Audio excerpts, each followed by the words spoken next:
Thanks, everyone, for wishing me a happy birthday yesterday. Some of the comments took an unexpected but completely understandable theme. What's shaking? Your birthday's rocking.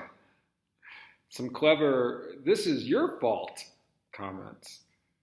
And one that I liked that said, instead of God dancing on the day you were born, looks like the earth shook the day you were born.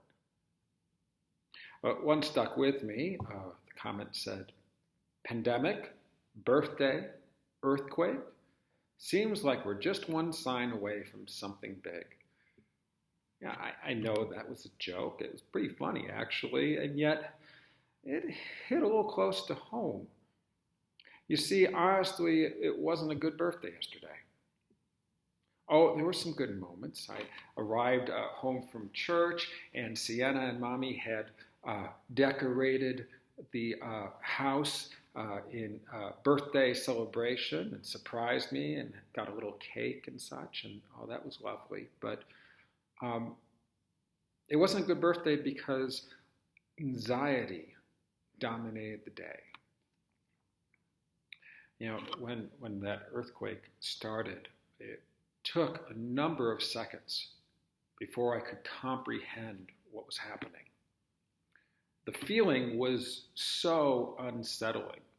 Now, I had no frame of reference for the moment.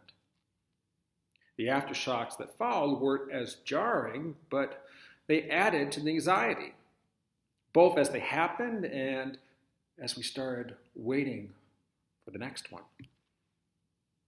We had to assess damage to the church, which hopefully is minor, but it's there. And of course, beyond the earthquake, the pandemic virus remains with us, churning anxiety into our lives, resulting in extreme actions like hoarding or people lashing out in anger toward our Asian siblings. There's also the real concern that we or people that we love will get sick. Bishop Hayashi wrote a wonderful Facebook reflection on some ideas to deal with the anxiety. I'm going to try some of them myself, but within the suggestions is the underlying truth that we cannot completely dissipate the anxiety. We will be living with it for some time. So that's why the bishop's quote from Mr. Rogers is so powerful. Have you ever been anxious?